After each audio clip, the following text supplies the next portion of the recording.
Here's a paradox nobody wants to hear. The reason you're broke isn't because you work too little, it's because you work too much. That's right. While everyone around you is grinding, hustle porn-ing their way to bankruptcy, the millionaires are doing something completely different. They figured out the math.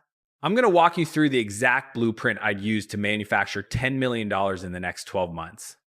But I need to be upfront with you. If you're thinking $10 million is insane, then this isn't for you.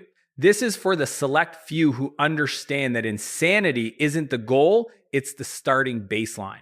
The missing ingredient in everyone's strategy, they haven't done the money math. Let me explain. Phase 1, the deception of effort. Months 1 to 4, understanding the hunting hierarchy. You've probably heard the saying about hunting rabbits, deer, and elephants.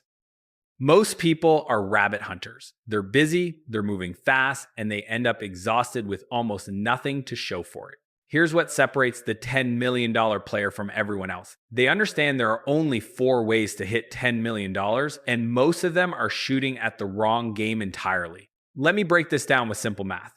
If you want to make $10 million, you can do it 4 ways. Option 1, the rabbit warren. Sell 100,000 units at $100 each. This is consumer level thinking. You'll need an army of salespeople, a manufacturing facility, customer service at scale, logistics, returns, chargebacks. Every single thing is a headache multiplied by 100,000. Option 2, the deer park. Sell 10,000 units at $1,000 each. This is small business territory. The problem? You still need a ton of infrastructure. One bad month and you're scrambling. Option 3, the Goldilocks zone. Sell 1,000 units at $10,000 each. This is the mid-market sweet spot, and it's where I'd set up camp. Here's why.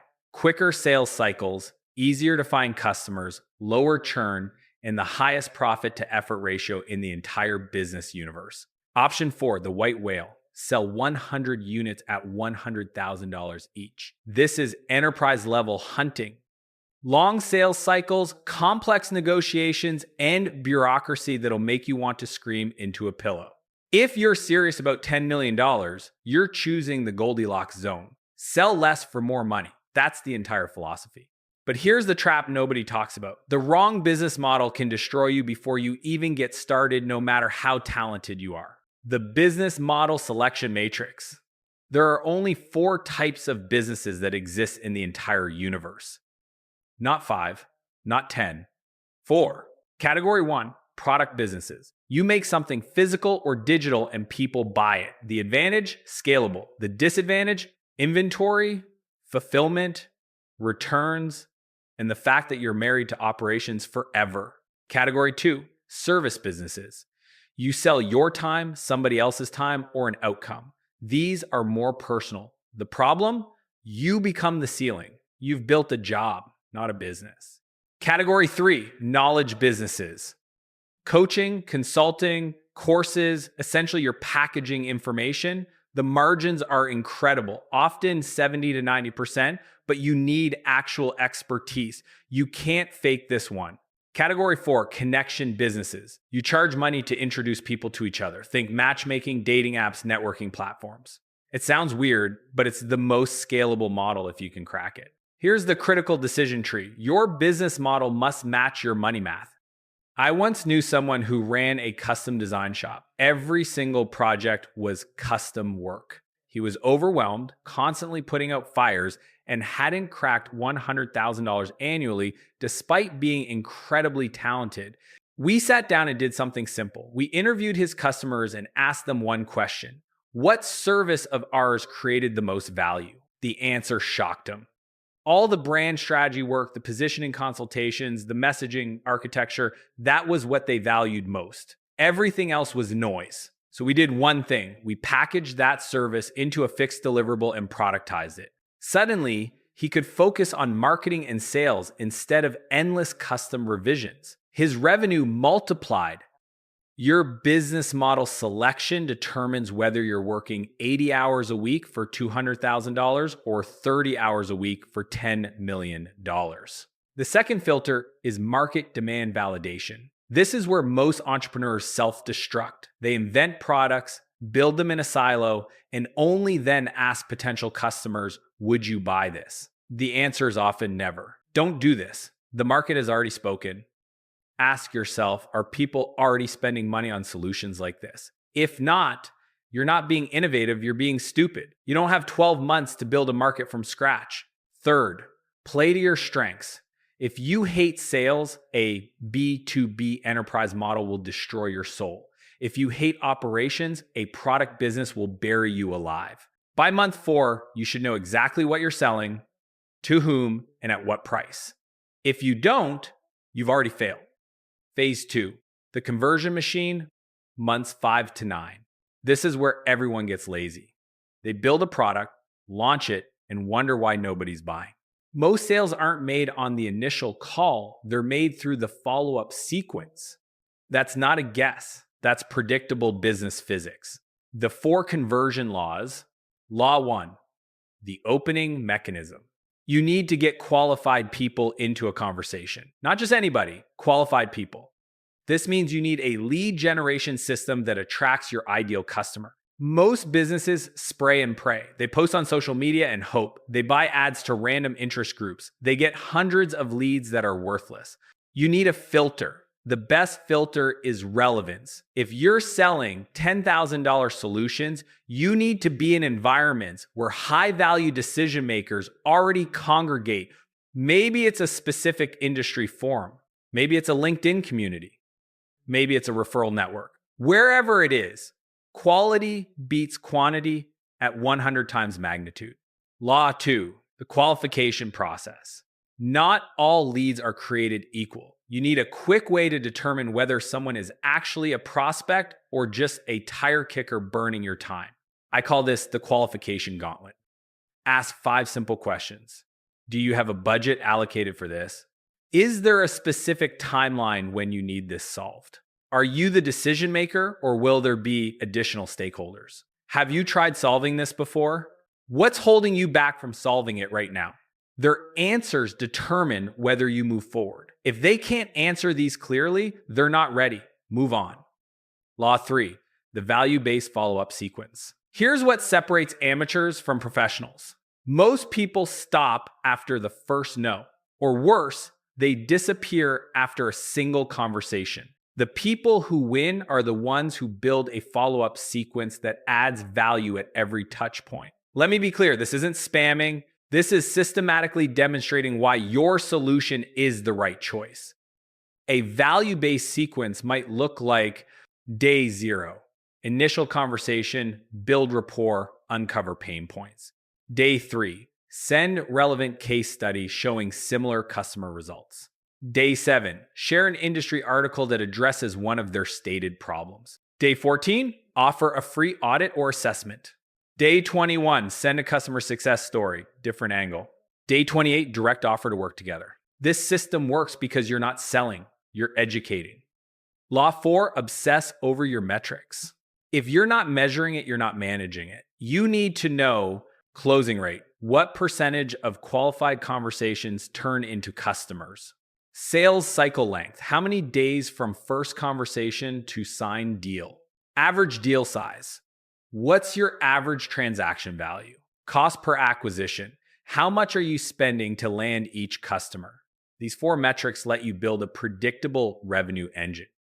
Once you know these numbers, you can literally forecast your annual revenue. Example, if you close 30% of qualified conversations, it takes an average of 45 days. Your average deal is $12,000 and you have 50 qualified conversations per month, then you know you're doing $180,000 per month in closed deals. That's $2.16 million annually. You're not in business until these numbers are wired into your brain. Phase 3, the freedom architecture, months 10 to 12. Now we arrive at the part that most entrepreneurs never reach, building the business that doesn't need you. This is where the millionaires separate from the multimillionaires. The stacking game recurring revenue. One-time sales are a treadmill. You're constantly hunting, constantly closing, constantly starting from zero. It's exhausting and it doesn't scale. Recurring revenue builds exponential wealth. Think about a gym.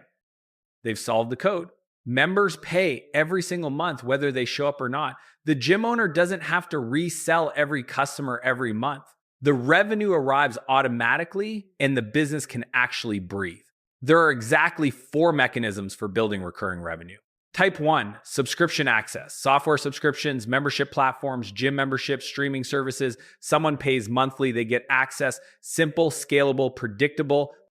Type 2, retainer model. You're on call for a specific number of hours per month. An agency charges a client $5,000 per month for ongoing marketing consultation and execution. A consultant charges $3,000 per month for strategic advisory. The value exchange is clear and recurring. Type 3, maintenance and support plans. You sell the implementation, then you sell the ongoing support. A software implementation consultant sells the setup for $50,000, then sells $2,000 per month in ongoing maintenance and optimization.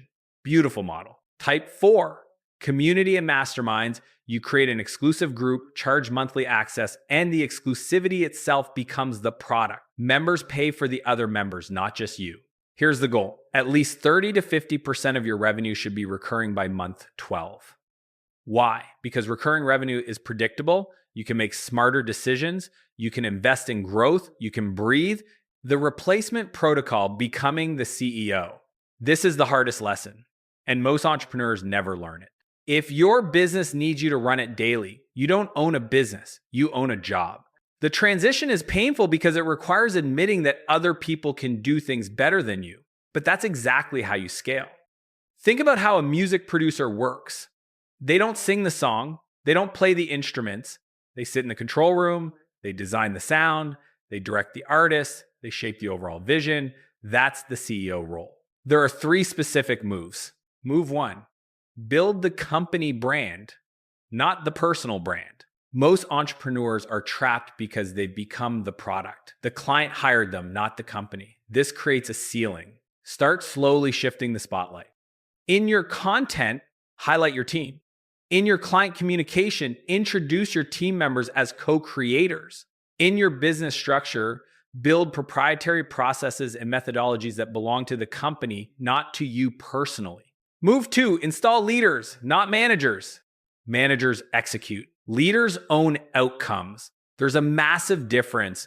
When you hire leaders, you give them a problem to solve, set a deadline and a budget, and then get out of the way. You don't tell them how, you tell them what and why.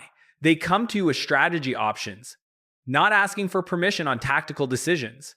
This transforms your role from decision maker to strategist. Move 3, shift into visionary mode. Your job becomes 3 things and 3 things only: vision, money, and people. Vision means you're thinking 18 months ahead, not managing today's chaos. Money means you understand the unit economics of every aspect of your business. People means you're hiring, coaching, and retaining your top talent. Everything else gets delegated. The final move, packaging for exit. Here's a truth nobody wants to hear. Build every business like you're going to sell it, even if you never do. Why? Because a business you could sell is an incredible business to own. When a buyer evaluates a company, they're looking for documented systems and processes, standard operating procedures, a proven recruitment and training process, a retention strategy that keeps top talent, a product or service that actually solves a real problem, a brand that has market recognition, an owner who isn't the single point of failure. By month 12, these should all be in place. You should be able to hand your business to someone else and have it run without you. This doesn't mean you have to sell, but if you build with this mentality, you've created something with actual value, something transferable, something real. The unspoken math. People look at $10 million in 12 months and think it's impossible. They're looking at it wrong. $10 million isn't a stretch goal, it's a math problem. Here's how. If you're selling $10,000 solutions, mid-market sweet spot, you need to close 1,000 deals. If your close rate is 30%, you need 3,333 qualified conversations. If you're getting 300 qualified leads per month, and you should be, if you set up your lead gen right, that's 3,600 annual conversations. Mathematically, you're in range. The people who hit $10 million in 12 months aren't special. They're not smarter. They're not more talented. They simply did the math first, chose the right business model, built a conversion machine, and scaled beyond themselves. That's it. Everyone else is working 80 hours a week in a broken system, wondering why they're not rich. The real secret? The real secret to $10 million isn't passion. It isn't hustle. It isn't even luck. It's ruthless clarity combined with systematic execution. You need clarity on what you're selling, who you're selling it to, how much they'll pay, how many you need to sell, how to convert sales predictably, how to scale beyond yourself. Without that clarity, everything else is just noise. And then you need systems, boring, repeatable, documented systems that work whether you're there or not. The people making $10 million aren't running around being heroes. They're building machines. They're playing the metagame that everyone else is too busy to notice. If you're serious about wealth, you don't need motivation. You need a spreadsheet. You need to do the math. You need to pick your business model. You need to build your conversion machine. That's the whole game. Everything else is just storytelling.